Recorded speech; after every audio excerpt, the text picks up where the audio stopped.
Muy buenas noches para todos. Estamos dando un poquito de tiempo para que las personas se terminen de conectar. Esperamos poder comenzar en 2 minutos.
Bueno, buenas tardes, buenas noches a todos. Muchísimas gracias por estar en este espacio con nosotros, por habernos esperado un par de minutos mientras solucionábamos todo el tema de logística.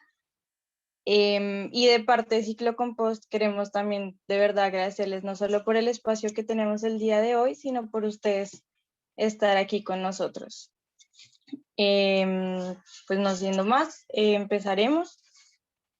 En Ciclocompost transformamos la materia orgánica para producir abono que nutre y le da vida a tus suelos. Voy a iniciar primero con nuestra presentación y quiero primero hablarles sobre nuestro emprendimiento y eventualmente presentarnos con ustedes. Bueno, ¿qué es Ciclocompost? Ciclocompost es un grupo de jóvenes emprendedoras que, pues apasionadas por el medio ambiente, quisieron a través de su experiencia y sus perfiles profesionales aportar en algo a la ciudad de Bogotá, y por eso buscamos aprovechar los residuos orgánicos que se producen en algunos espacios recreo deportivos de la ciudad de Bogotá.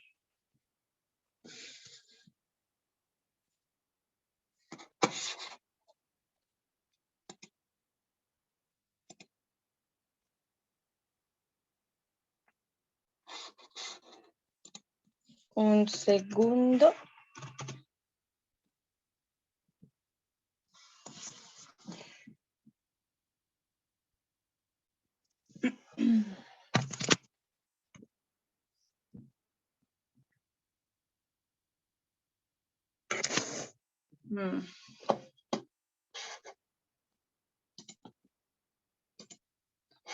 Me regalan un momento, soluciono.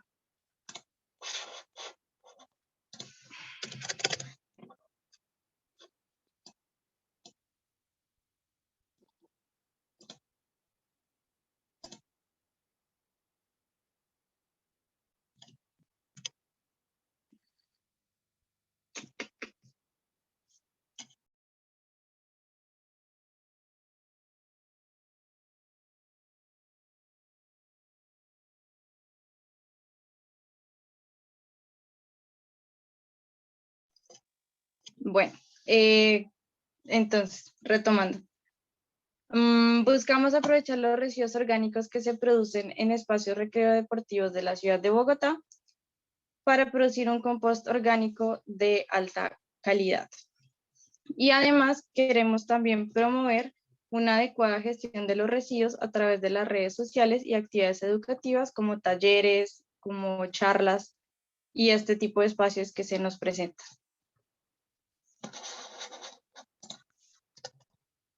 El equipo está conformado por 3 mujeres emprendedoras. Yo me presento, creo que mi cámara no está funcionando, pero mi nombre es María Paula Aparicio, yo soy ingeniera ambiental y también tengo una maestría en ingeniería ambiental de la Universidad de Stuttgart, Alemania, y mis compañeras que más adelante las van a conocer son Maxiel Xiomara Álvarez Raigosa, una ingeniera civil también con maestría en ingeniería ambiental de la Universidad de Stuttgart en Alemania, y María Camila Ángel Martínez, ingeniera ambiental. Y nosotros somos un equipo interdisciplinario que estamos interesados simplemente en el cuidado del medio ambiente y el concepto de sostenibilidad y economía circular. Ahora le voy a dar el paso a mi compañera Camila Ángel para que inicie con el tema de separación de residuos en la fuente.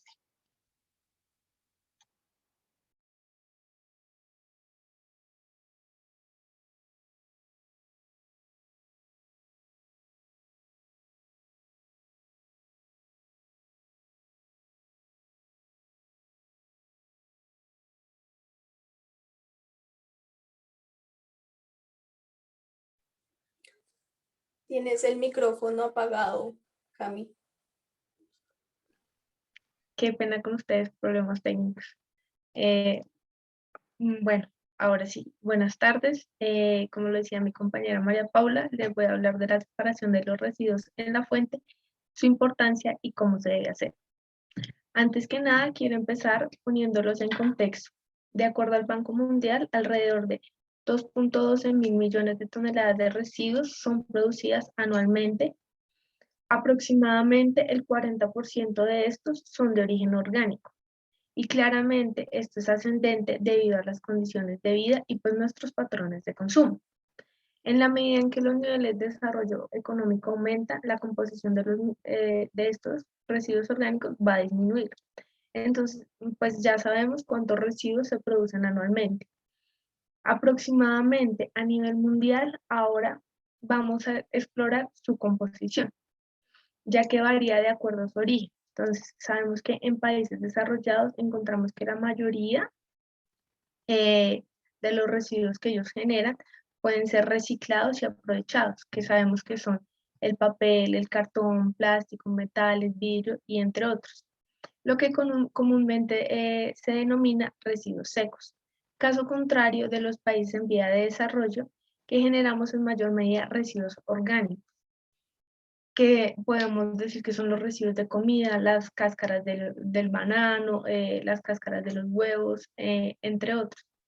En cuanto al tratamiento y la disposición de los residuos, sabemos que solo el 19% de estos residuos son reciclados o compostados y un 11% son incinerados. Entonces realmente se está desperdiciando demasiado.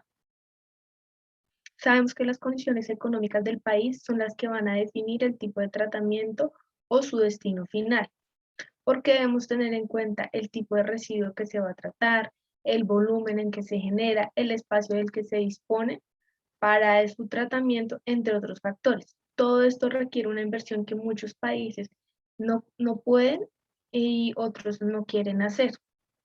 En países desarrollados o en vía de desarrollo vamos a encontrar mayor presencia de rellenos tecnificados o tratamientos de disposición que nos van a permitir reducir el volumen, y en países menos desarrollados la mayor parte de los residuos son desechados en botaderos a cielo abierto sin ningún tipo de aprovechamiento, simplemente se están perdiendo. Ahora les quiero hablar de Colombia. Acá se ha buscado definir de muchas maneras el término residuo y desecho.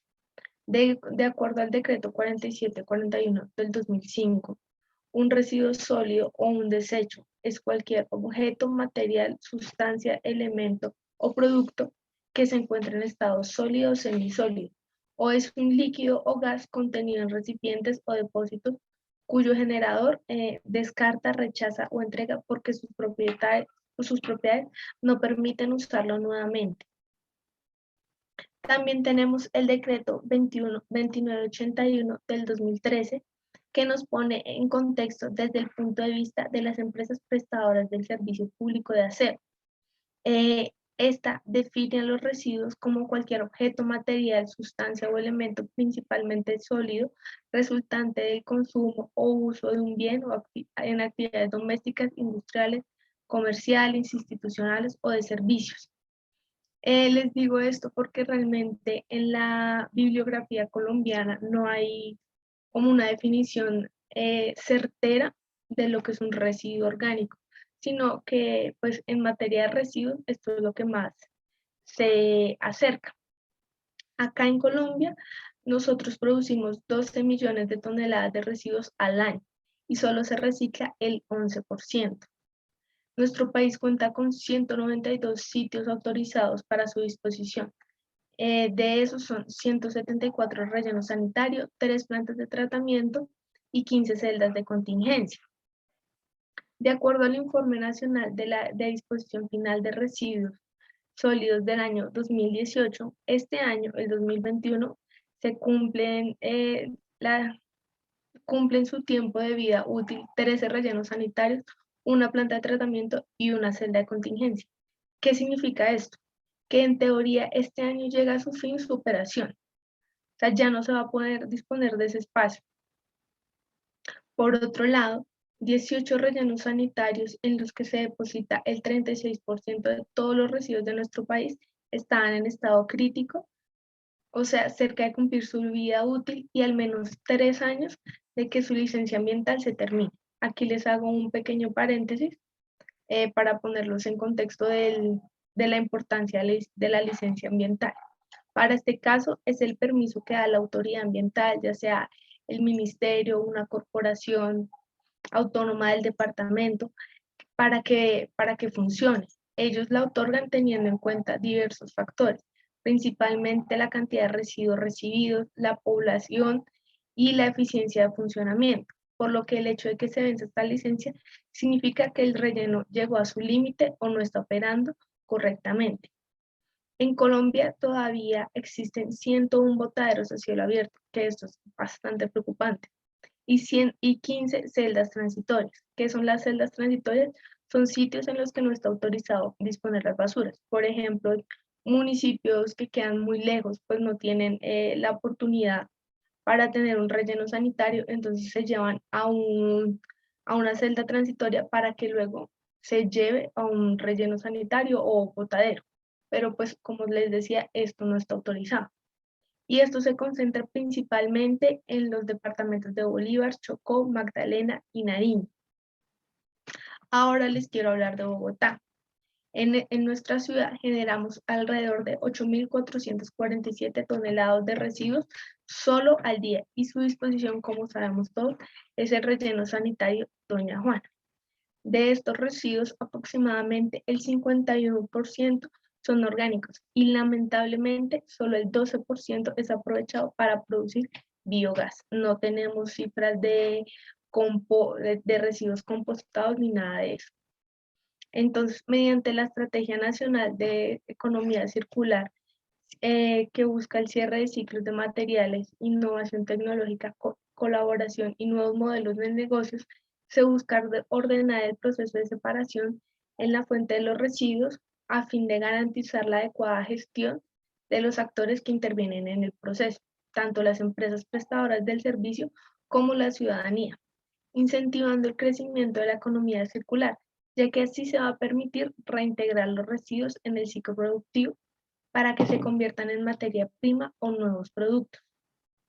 También tenemos como parte de normatividad el Plan Nacional de Desarrollo 2018-2022, en el que a través del Ministerio de Medio Ambiente con la resolución 2184 de 2019, que sonó mucho a principio de año, ya que empezó a regir, estableció el nuevo código de colores, blanco, negro y verde, para los contenedores de basura, canecas de reciclaje y las bolsas que usamos en casa para separar los residuos que generamos.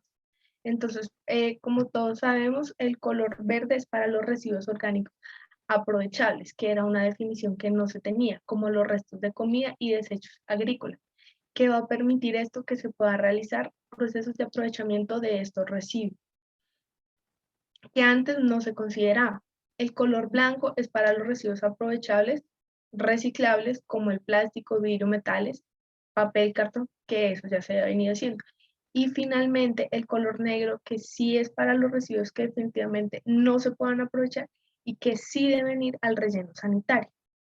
Todo esto es, busca como objetivo garantizar la correcta separación de los residuos, que los servicios de recolección, aprovechamiento y tratamiento de estos van a ser más efectivos, permitiendo incrementar la cantidad de residuos que se pueden recuperar y disminuyendo la cantidad de residuos que van a ir al relleno sanitario, lo cual va a permitir que aumente su vida útil. También va a mejorar las condiciones de trabajo de los recicladores, porque muchas veces la gente no lo hace de manera correcta y cuando ellos están buscando en las bolsas, pues se encuentran residuos que no pueden aprovechar. Y esto también va a permitir que se generen cambios culturales que va a impulsar el desarrollo sostenible. Ya se va a crear conciencia realmente de los residuos aprovechables, se va a tener el lenguaje del compostaje y con acciones sencillas como simplemente una separación en la fuente desde la casa va a permitir que todo esto mejore. Todo esto que les estoy contando es en pro del Programa de las Naciones Unidas para el Desarrollo y el Objetivo de Desarrollo Sostenible número 12, que busca garantizar las modalidades de consumo y producción sostenible para el 2030 y disminuirla de manera sustancial la generación de desechos mediante políticas de prevención, reducción, reciclaje y reutilización. Entonces, ahora como ya los puse en contexto en el tema de la separación de residuos, podemos hablar del compostaje y le doy paso a mis compañeras.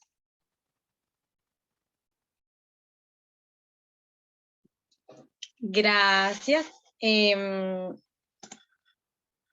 Ok. Bueno, en el tema del compost, quisiera primero iniciar por explicar qué es como tal el compostaje. El compostaje es un proceso biológico que ocurre en condiciones aeróbicas, es decir, en presencia de oxígeno. Y lo que sucede es que se hace una degradación de la materia orgánica presente y los microorganismos se encargan de hacer ese proceso. Y ellos aprovechan el nitrógeno y carbono presentes para producir su propia biomasa y alimentarse con esa biomasa. Lo más importante a tener en cuenta en el compost son los parámetros que permiten que el proceso sea posible de realizar y que al final obtengamos un compost que pueda ser utilizado. Entre esos parámetros, uno de los más importantes es el parámetro de la temperatura. ¿Por qué? Porque la temperatura es la que nos permite que los microorganismos logren aprovechar la materia orgánica y descomponerla. En cuanto a la temperatura, tenemos 4 fases principales durante el proceso de compostaje. La primera es la que conocemos como la fase mesofílica, es decir, es la primera parte desde que se inicia el proceso hacia más o menos la primera semana, donde se alcanzan temperaturas de hasta los 40 grados. Ahí los microorganismos empiezan a funcionar y a degradar lo que la materia orgánica presente, empezando, por ejemplo, por los azúcares. La segunda fase, que es la fase termófila, es donde los microorganismos, al estar trabajando, logran subir las temperaturas hasta alcanzar unos 60-65 grados centígrados.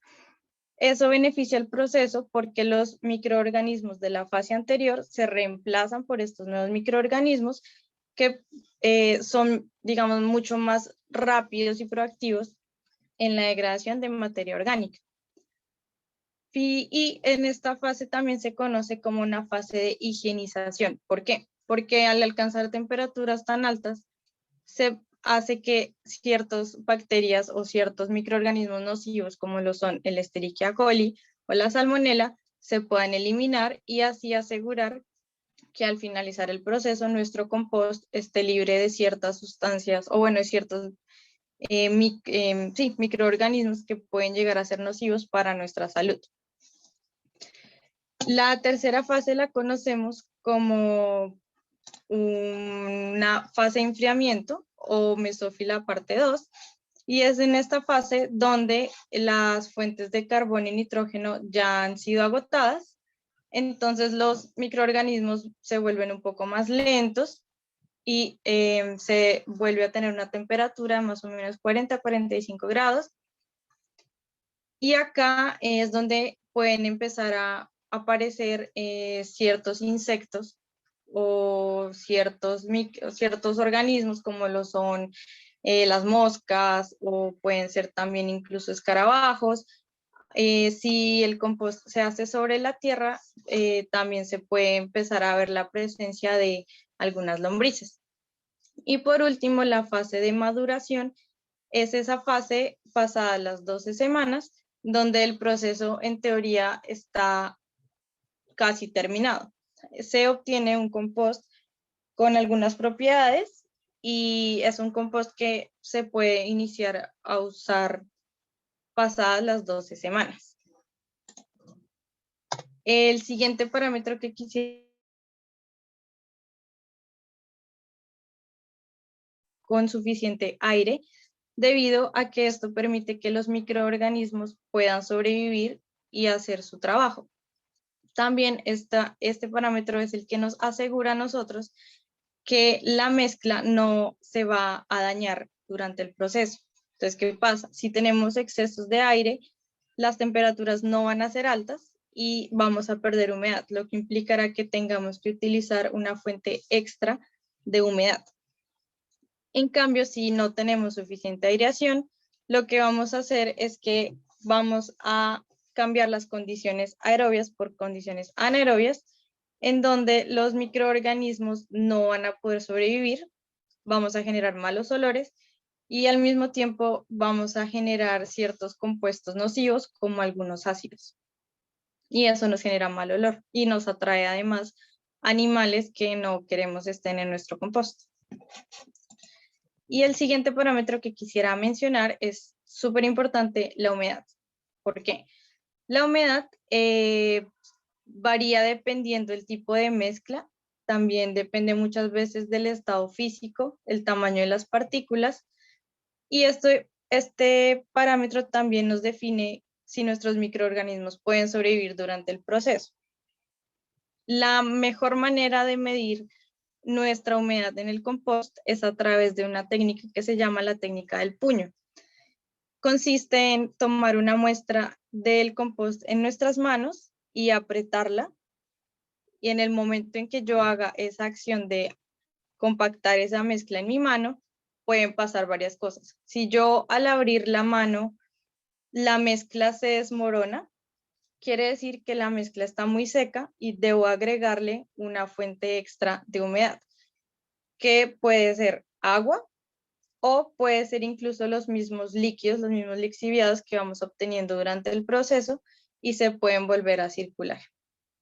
Si al cerrar la mano noto que bastantes gotas de líquido de lixiviados desprenden de mi mano, quiere decir que la mezcla está muy húmeda y para eso debo entonces aumentar el número de volteos o digamos de movimiento de la mezcla para permitir el paso del aire y que se pueda secar un poco la mezcla. Por el contrario, si yo al abrir la mano noto que la muestra se queda compacta sin perder suficiente líquido, quiere decir que nuestra humedad es óptima y que el proceso puede continuar sin ningún problema de humedad. Y ahora quisiera entonces darle la palabra a mi compañera Maxiel, que les va a explicar cómo podemos hacer el compost en nuestras casas y para que vean que es muy sencillo hacerlo. Bueno, Muy buenas noches a todos. Muchísimas gracias por la explicación. Bueno, el proceso del compost en casa es muy sencillo, sin embargo, no quiere decir que sea la única técnica de aprovechamiento. Tenemos técnicas también como son el lombricompost. Ahorita a nivel Bogotá se está usando una nueva alternativa para los espacios en los parques que se llaman las pacas digestoras y ya también a nivel o a gran escala podemos manejar los bioreactores que también son un tipo de aprovechamiento para la materia orgánica y poder generar biogás. Pero digamos que en nuestras casas, una de las técnicas que podemos hacer es el compostaje, el lombricompost, y en nuestro barrio poder implementar las pacas digestoras como alternativas para el aprovechamiento de los residuos orgánicos. Bueno, ya para comenzar el proceso como tal de la elaboración del compost en nuestra casa, necesitamos unos materiales. Lo primero que necesitamos es contar con un recipiente. Ese recipiente puede ser de madera, puede ser plástico o puede ser incluso una matera. Lo importante es que nosotros usemos cosas que ya tenemos en nuestra casa para darles un proceso de reutilización y no tener que adquirir algo más en el mercado. En este caso yo estoy usando una canequita que ya le había pasado su vida útil y le hice unos orificios en la parte de abajo que ya más adelante nos vamos a dar cuenta para qué son útiles. Esta caneca, bueno, este es uno de los primeros materiales. Necesitamos también nuestra materia prima para la elaboración de los residuos. Esa materia prima son los residuos orgánicos. Podemos tener residuos verdes, que son los residuos como cáscaras de fruta, verduras que de pronto que ya no estamos utilizando, residuos de jardín, filtros de café, bolsitas de té. Digamos que yo acá tengo algunas, acá tengo, por ejemplo, residuos del jardín, pasto y plantas. En esta tengo como tal ya los residuos orgánicos, tengo cáscara de plátano, de yuca, de arveja, el tomate, la cebolla. Digamos, algo que nosotros generamos mucho a diario es lo que sale de hacer los jugos. Esto lo podemos también incorporar a nuestro proceso de compostaje en casa. Del café podemos usar los filtros de café, pues que estos sean de papel, y el residuo del café que se genera. Y de las bolsitas de té es muy importante que les retiremos la parte del papelito, porque este papelito por lo general viene plastificado y este residuo pues no es conveniente para el proceso del compostaje. Tenemos también los huevos, que son residuos que generamos pues bastante. Lo importante con el huevo es que nosotros trituremos la cáscara. Digamos que si la ponemos en este tamaño o tan solo oprimiéndola con nuestras manos, va a tomar mayor tiempo en incorporarse en el proceso de descomposición. Entonces, un tip o una forma de hacerlo más fácil y que el proceso sea más rápido es triturarla, que quede así prácticamente en polvo, y ya así los podemos incorporar en el proceso de compostaje. Por otro lado, tenemos los residuos secos o marrones, que en ese caso son hojas secas, ramas, aquí tenemos las hojas secas, ramas, cartón, preferiblemente que el papel y el cartón no tengan tintas, no sean plastificados, porque todo eso nos altera el proceso de compostaje.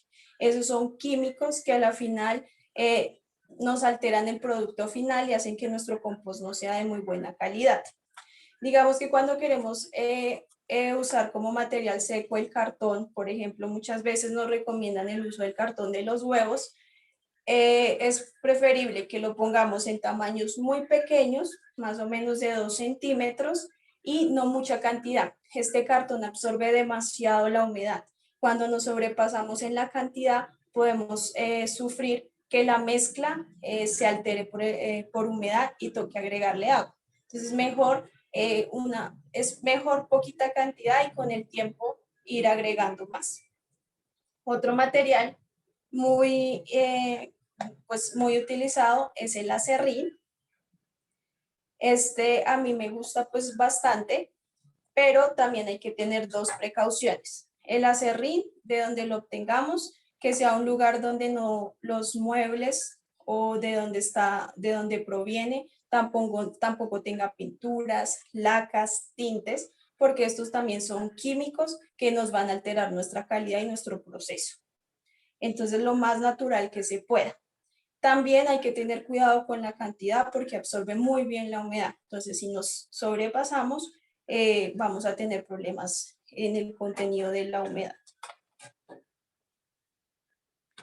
Y por último, ya tenemos la tierra, que digamos que en procesos industrializados o a gran escala no se usa porque no se necesita, pero en el compostaje en casa la recomendamos porque es un excelente acelerador del proceso de transformación. Esta tierra que podemos encontrar en el jardín o en el parque también contiene microorganismos, bacterias, hongos o animalitos que nos van a ayudar en el proceso de descomposición y nos van a acelerar el proceso. Esta última capa también nos sirve para cubrir por los residuos orgánicos y que se generen malos olores y que vengan vectores, en especial moscos y mosquitos. Lo primero que vamos a hacer es hacer nuestra capa de residuos secos. ¿Por qué va primero la capa de residuos secos? Los residuos secos nos ayudan a atrapar la humedad. Digamos, si nosotros colocamos ramas o hojas, también nos va a permitir que circule el oxígeno. Entonces, la primera capa que vamos a poner es de hojas secas. Es muy importante que nosotros tengamos en cuenta que estos residuos los debemos cortar o poner en trozos de 2 a 5 centímetros. Esto es un parámetro que también es importante mencionar porque va a ayudar a que el proceso de descomposición se acelere y sea más rápido. El área en donde trabajan los microorganismos es importante para ellos. Si ponemos unos residuos demasiado pequeños, se va a generar la compactación y los microorganismos no van a poder trabajar. Esto conlleva que el material finalmente se nos dañe, se nos pudra. Si ponemos residuos demasiado grandes, a los microorganismos les va a costar este proceso de degradación. Pero bueno, antes de seguir, me gustaría recalcar una cosa. Hay un parámetro muy importante relacionado a esta variedad de residuos, que es la relación carbono-nitrógeno. Por eso es que nosotros tenemos que tener tanto residuos verdes como residuos marrones. Necesitamos un aporte de carbono y un aporte de nitrógeno. La relación para comenzar el proceso óptima es de 30 a 1. Esto quiere decir 30 de carbono, 1 de nitrógeno. ¿El carbono qué hace? El carbono es la fuente de energía de los microorganismos que le aportan los residuos marrones. Y el nitrógeno nos ayuda en la reproducción de los microorganismos, lo aportan los residuos verdes. Por eso es importante que nosotros tengamos esta mezcla y no pongamos solo residuos verdes o solo residuos marrones. Esta composición y esta mezcla de los dos hace que la degradación de los residuos sea mucho más rápida, que no se generen malos olores, nos ayuda a que la temperatura se alcance en rango óptimo y pues también generamos un compost de mejor calidad. Y ahora sí, para continuar, vamos a empezar con nuestra capa. Yo les voy a ir mostrando, vamos a hacer una pequeña pues demostración. de poner en nuestra primera capa las hojas secas y el acerrín. No mucho, pero que sí que cubra el fondo del recipiente. Digamos que por los orificios se va a salir un poco, pero esto pues no es grave. Aquí les muestro en la pantalla más o menos cómo queda. Después de los residuos secos, vamos a poner nuestros residuos orgánicos que ya están previamente cortados. Digamos que estos residuos nosotros los debemos recolectar en 1 o 2 semanas. Ya esto es importante, ¿por qué? Porque después de que iniciamos el proceso de compostaje, no podemos volver a agregar material fresco. Entonces, recolectamos los residuos por un tiempo dependiendo de la cantidad de abono que queramos elaborar y empezamos el proceso. Lo ideal es que ustedes, mientras lo van produciendo después de cocinar, lo vayan cortando, o si no, antes de empezar a formar sus capas, con ayuda de unas tijeras, van cortando los residuos. Digamos que aquí yo ya tengo unos en un tamaño de 2 a 5 centímetros, que como les comentaba es muy importante para el proceso de degradación. La capa de residuos orgánicos debe ser mayor a la capa de residuos secos y a la capa de tierra. ¿Por qué? Porque necesitamos mayor materia orgánica para que se genere el proceso de degradación. Aquí yo tengo, vamos a ir colocando nuestros residuos orgánicos, que ya están previamente cortados.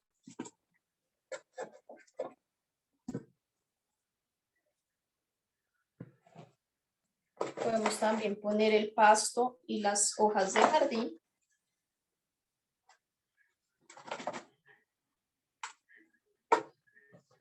Que ya vamos viendo, no sé si alcanzamos a ver en cámara. Y finalmente podemos hacer la capa de tierra.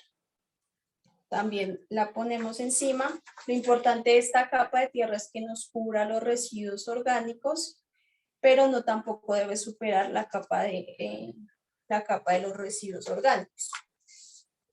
Finalmente, nosotros llenamos la capacidad de nuestro recipiente. Depende pues de qué tan grande este sea, vamos llenándolo y hacemos lo tenemos que cubrir o lo tenemos que tapar para que no vengan ni moscos ni mosquitos a merodearnos, ni tampoco para que haya pérdida de humedad. Digamos, si es un recipiente que ya tiene su tapa, podemos usar la tapa. También se recomienda el uso de una malla, que en este caso nosotros tenemos como un pequeño tip, y es usar una media velada. La media velada lo que hace es que nos permite pasar el oxígeno y que la mezcla no se nos seque, pero también nos la protege perfectamente de que vengan los moscos y los mosquitos y pongan sus huevos ahí. Entonces, esta es una pequeña demostración de una media velada que se tenía, además porque la idea de todos estos procesos en casa es que nosotros reutilicemos lo que tenemos.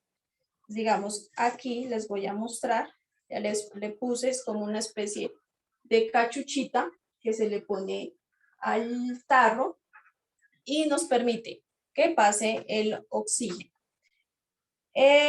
Digamos que otra opción para tapar el compost es usar una tela bastante liviana, o muchas veces recomiendan también papel periódico. Esto ya también pues es a gusto y a la facilidad de que ustedes tengan. Después de una semana, nosotros vamos a hacer el primer volteo con ayuda de una pala. Si digamos el recipiente es muy pequeño y nosotros con nuestra mano podemos revolver toda la mezcla sin necesidad de sacarlo, lo podemos hacer así. Si es una cantidad de abono o de mezcla considerable, es preferible que estemos en el piso un plástico o en un lugar donde esté limpio, volteemos la mezcla y también nos ayudemos con una pala para homogeneizar todo. También al cabo de una semana vamos a ver cómo se empiezan a generar los lixiviados. Estos son líquidos que por proceso de descomposición de la materia orgánica se van generando y debido a la gravedad ellos van pasando los residuos orgánicos y se van quedando en el fondo. He ahí la importancia de que tengamos los huequitos en el recipiente, porque nos permite que esos lixiviados pasen, no se almacenen en nuestro recipiente y los podamos recolectar, porque a la final esos lixiviados son exceso de humedad. Muchas personas que hacen, antes de comenzar su proceso de compostaje en casa, ponen los residuos a secar bajo el sol, al menos unos 5 o 4 días. Eso no está mal, digamos que hay que tener mucho cuidado de que tampoco venga ninguna mosca, ningún animal a dejarnos huevos ahí, pero hace que esos residuos pierdan humedad y que durante el proceso no se nos generen tantos lixiviados. Sin embargo, si se nos generan esos lixiviados, esos son aguas que tienen sales y tienen nutrientes. Tenemos dos opciones. Si nuestra mezcla de pronto en un futuro carece de humedad, podemos volver a integrar esos lixiviados al proceso. O los podemos utilizar como biofertilizante. Pero digamos que esta mezcla, esos lixiviados, aquí podemos ver cómo se ven más o menos, debemos mezclarlos con agua para podérselos poner a las plantas. Y yo recomiendo mucho que este lixiviado, como es de un compost casero, lo pongamos en plantas que no sean para nuestro alimento, que no sean de huertos ni cultivos, sino plantas ornamentales. Va a ayudar a que haya nutrientes en el suelo y de igual forma pues también tiene microorganismos y va a aportar, pero también no sabemos a 100% la calidad que tiene, debido a que en el compost casero nosotros no podemos alcanzar una temperatura alta que es directamente proporcional a la higienización del material. ¿Esto qué quiere decir? Digamos que en un proceso industrializado alcanzamos las temperaturas de 70 grados que, como nos explicaba María, nos ayuda a matar muchísimos patógenos o microorganismos que nos pueden generar daño. En el compost casero las temperaturas, por más que nosotros lo logremos, alcanza 30-35 grados. Esta temperatura no alcanza a destruir los patógenos. Entonces, digamos que en ese lixiviado puede haber un poco de contenido de esos microorganismos, por eso no es recomendable que se lo pongamos a plantas que nosotros después vayamos a ingerir y puede ser nocivo para nosotros. De igual forma pasa con el compost. Como no podemos tener garantía de que el compost está totalmente higienizado, la idea es que este compost lo utilicemos para sembrar plantitas de decoración, para todo lo que sea ornamental, pero nada de alimentación. Bueno, después de al cabo de una semana que homogenizamos el material, lo revolvemos todo, hacemos la prueba del puño, que era lo que nos explicaba María, para ir controlando la humedad. En caso de que tengamos exceso de humedad, lo ideal es que los procesos de volteo se hagan con mayor frecuencia. Por lo general, yo recomiendo que el proceso de volteo se haga cada 8 días, pero digamos, si hay muchísima humedad en el inicio, lo podemos hacer cada 2 o cada 3 veces por semana. Y con el tiempo ya podemos ir espaciando este proceso una vez por semana o cada 15 días. Otra recomendación que yo tengo es el uso de este tubito. Simplemente es un tubo de PVC que yo tenía en mi casa y le hice unos pequeños orificios con ayuda del destornillador caliente. Y este tubo lo coloco en la mitad del recipiente. Esto se llama aireación forzada. Digamos que a nivel industrial lo que hacen es poner muchos tubos de PVC perforados en las pilas de compostaje y esto evita que no haya necesidad de hacer volteos o volteos con menor frecuencia. Digamos, esa fue como una mini imitación en casa de poner el tubito en la mitad, y lo que hace es que nosotros no tengamos que voltear el compost con tanta frecuencia, o solamente pues voltearlo alrededor del tubo. Y bueno, creo que eso es todo. Ya le voy a dar paso a mi compañera para que ella nos explique cuándo el compost está listo. Bueno, Bueno, ahí omití una parte que es importante recordarle a la gente, los residuos que no deben ir. Muchas personas nos preguntan que si se deben poner los residuos que están cocinados, y digamos que estos residuos no son recomendables dentro del compost casero, porque nos pueden generar la atracción de animales, moscos, mosquitos, y dañar, y como no podemos garantizar como el proceso de temperatura, nos pueden dañar el proceso. Tampoco es recomendable que pongamos servilletas o recipientes de cartón, por ejemplo, que tengan residuos de comida, y plantas que de pronto se nos hayan marchitado o dañado, pero por presencia, digamos, de alguna plaga, o que tenga algún químico. Todo esto nos puede alterar nuestro proceso.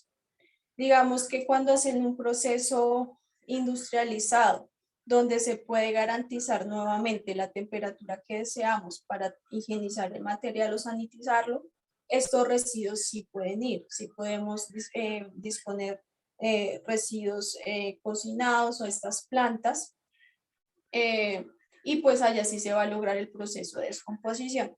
Pero como tal, en nuestro proceso casero es recomendable que no lo hagamos.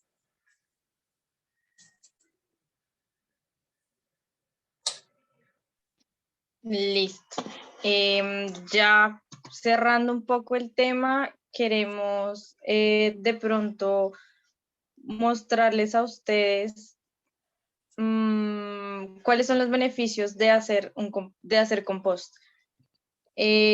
Primero, pues están aprovechando residuos orgánicos que de otra manera van a llegar directamente al lugar de disposición. Puede ser un relleno sanitario, puede ser sencillamente algún botadero a cielo abierto que se encuentre cerca de su zona, especialmente si lo pensamos de pronto en lugares que no tienen acceso a servicios de recolección de residuos.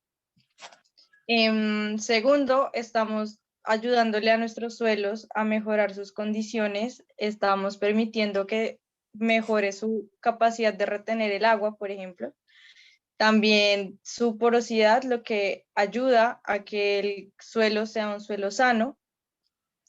Asimismo, nos aporta nutrientes extras que nuestras plantas o nuestros cultivos pueden requerir en algún momento, y hace que los microorganismos que ya se encuentran en nuestros suelos tengan mayores fuentes de consumo para que puedan ellos también trabajar mejor.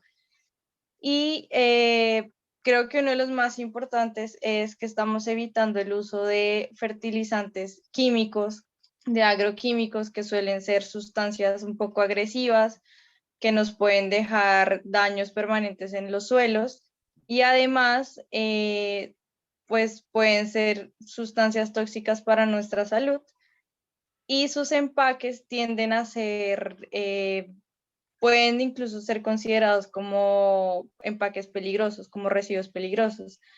Entonces, si logramos evitar utilizar este tipo de insumos, ya eso es un avance bastante grande. Y ya, eso sería todo por parte de nosotras. Si tienen de pronto alguna duda, algún comentario, pueden escribirnos a nuestro correo, pueden seguirnos en redes sociales.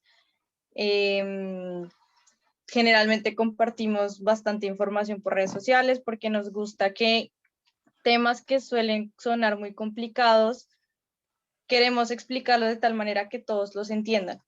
Y si nos pueden seguir en redes sociales sería muy bueno. Así que muchísimas gracias por habernos escuchado. Perdonarán los errores logísticos que nunca faltan. Y de pronto queremos aprovechar si nos queda un poquito de tiempo, si tienen alguna duda, si tienen preguntas, si tienen comentarios, con mucho gusto estamos para ustedes para responderles.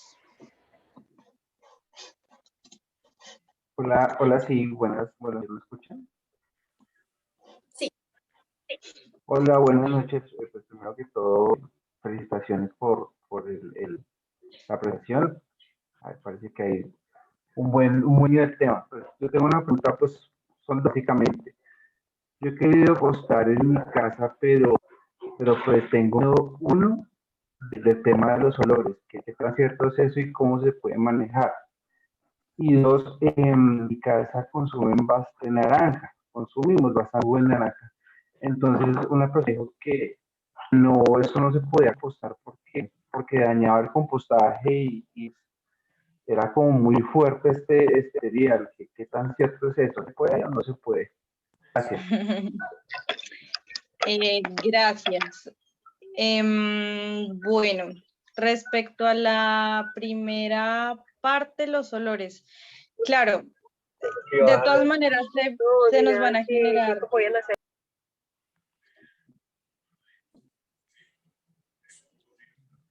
Creo que se cruzó ahí un poquito, pero Sí, ok, Tranquila, ok, sigue.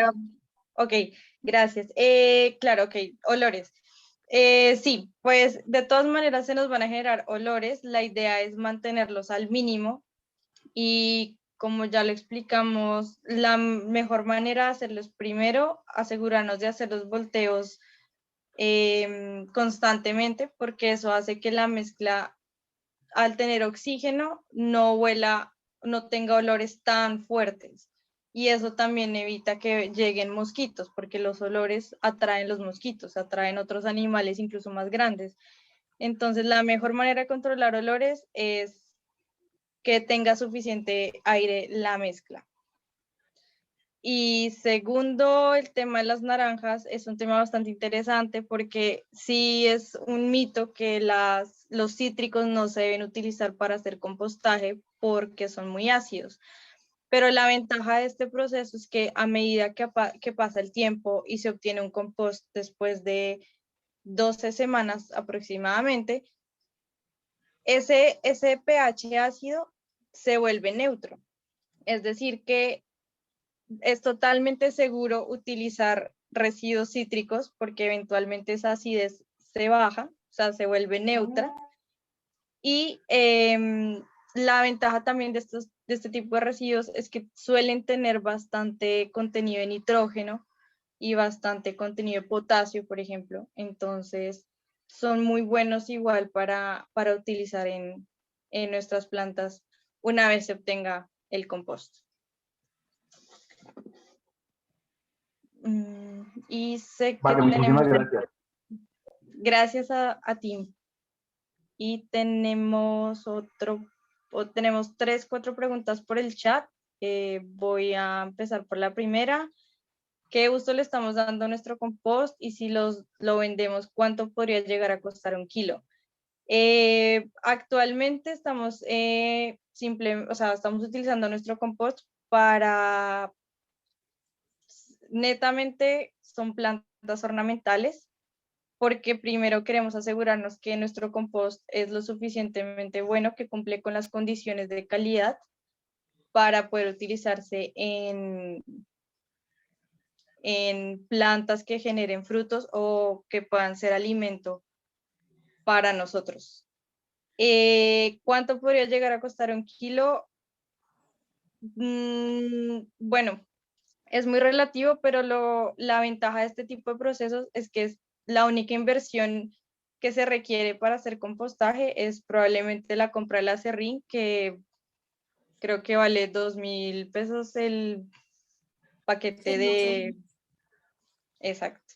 Sí, más Y o el menos. resto, exacto, el resto son materiales que todos tenemos en casa, así que perfectamente el kilo de compost no saldría más de 8.000, 10.000 pesos, exagerando el precio.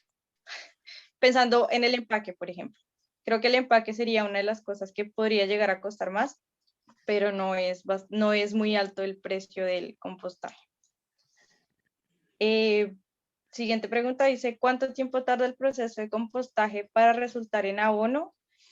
Por lo general, se espera que pasen alrededor de 12 semanas, es decir, los 3 meses. A partir de los 3 meses se tiene un compost fresco que se puede utilizar. Su carga orgánica obviamente va a ser mucho más alta. Y pasados esos 12 semanas, si nosotros permitimos que el proceso continúe, llegaremos a obtener un compost un poco más maduro, un poco más estable y pues totalmente seguro para utilizar en nuestras plantas. Entonces digamos que lo mínimo son 12 semanas. Ahí me gustaría como de pronto hacer una pequeña intervención de que quería mostrar cómo se ve el compost ya finalizado. Digamos que nosotros necesitamos, aquí, es que me da que se riegue. Digamos que la primera apariencia que nosotros, o característica que nosotros notamos cuando el compost ya está llegando a su proceso, es que vamos a ver que se va a ver como tierra. Ya no vamos a percibir, digamos, el olor a residuo orgánico, sino va a ser un olor más característico a la tierra y el color también va a ser ya oscuro. Y digamos que a simple vista no se debería ver ya ningún tipo de residuo orgánico. Entonces esas son como las cosas que nosotros tenemos que ir como mirando y ya nos van indicando que nuestro compost está llegando a su ciclo final. Exactamente.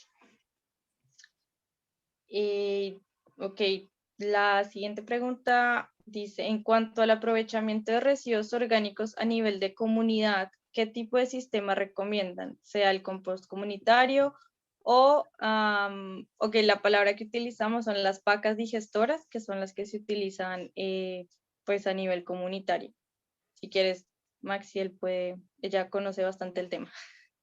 Pues digamos que a nivel comunitario me parece que una de las mejores opciones son las pacas digestoras.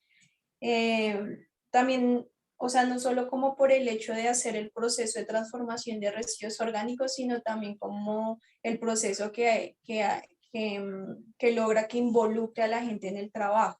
Entonces, digamos que la gente se reúne, lleva sus residuos orgánicos y designan una zona y empiezan a hacer en conjunto como esta transformación. Entonces, que digamos que a nivel comunitario, por espacio, por trabajo en comunidad, me parece que es una de las mejores opciones. Digamos que una pila de compost es un poquito más complicada, además porque requiere el proceso del volteo, requiere que pues las personas estén un poco más pendientes. La paca digestora se puede ir llenando, es un molde cuadrado que se va llenando por capas, se hace solamente una vez y ya se deja ahí y él empieza a hacer su proceso de degradación totalmente solo. Entonces no necesita como tanto cuidado ni tanto de pronto esfuerzo que lo que requiere una pila de compostaje o un proceso, por ejemplo, del lombricompost. Exactamente. Ok, siguiente.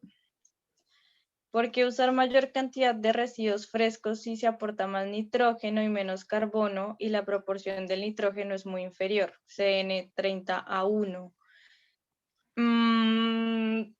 Digamos que es normal que los residuos frescos nos aporten grandes cantidades de nitrógeno, pero por eso es tan importante mezclar el material seco o el material marrón para mantener esas proporciones, pero eso también depende mucho del tipo de residuos que utilizamos. Va a depender, como lo mencioné antes, si son cítricos, va a depender si son residuos de pronto que contienen mucha humedad.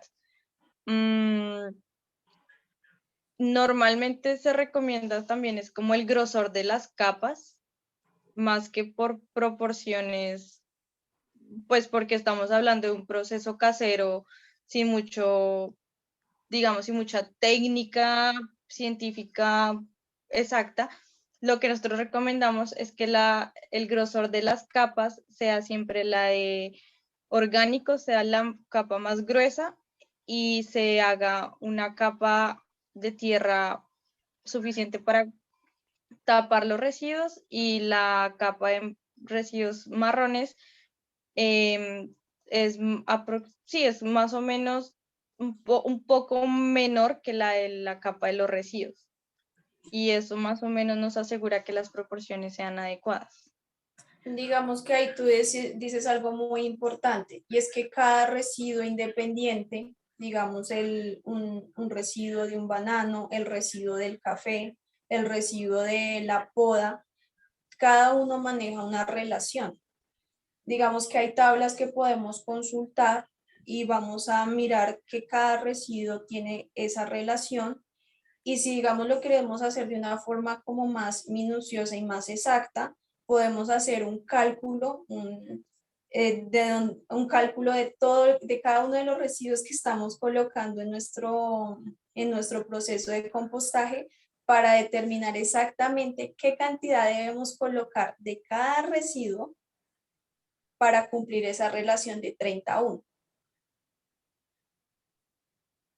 Ujú. Sí. Ok. Nos preguntan también, ¿qué necesitan para obtener el lombricompost? ¿Qué necesitan para qué? Para el lombricompost. Digamos que para hacer el proceso del lombricompost necesitamos las lombrices californianas, que son las que hacen la diferencia entre el compost y el lombricompost. El compost es un proceso que es un proceso biológico que es a partir de todos los microorganismos que se encuentran ahí, y el lombricompost tiene el trabajo de las lombrices. Ellas son las que nos ayudan a degradar toda esa materia orgánica y que finalmente se convierta en el humus de lombriz, y que también los lixiviados, que al final también son